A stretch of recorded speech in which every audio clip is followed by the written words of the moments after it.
were to send boots on the ground into Iraq, what that would mean is that it is the start of a regional war.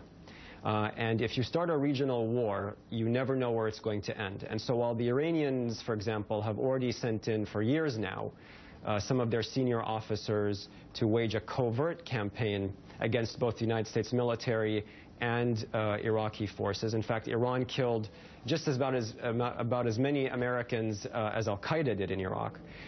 If the Arab countries send in forces now, you could see a destabilization in the entire region. Ali, one of the things you write in your Politico op-ed is that you think there needs to be a Middle East czar to take on, head-on, the threat of transnational jihad. Do you think the Obama administration doesn't take the threat of Islamists seriously enough?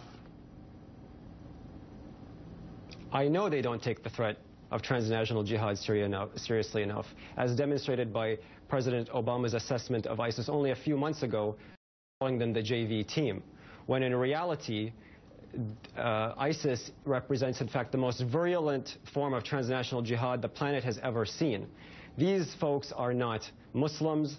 They are animals, frankly. They are a group that is so vicious and so bloodthirsty and such a death cult that even core al-Qaeda leadership, bin Laden's successors namely, have disavowed them.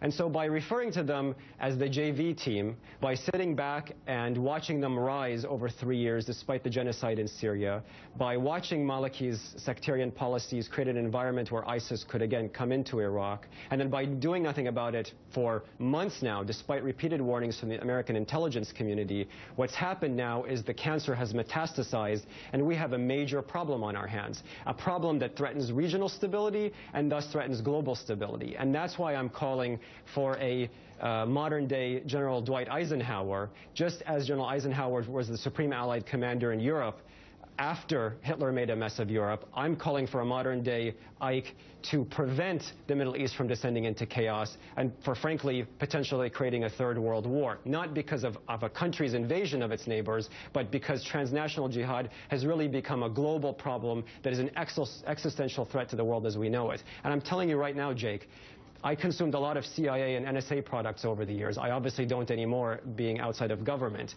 But you don't need access to CIA and NSA products to know that they are coming and that another 9/11 is imminent unless we act decisively and quickly and do it right now with our allies, both in the region and around the world. A stark warning from Ali Khedery. Thank you.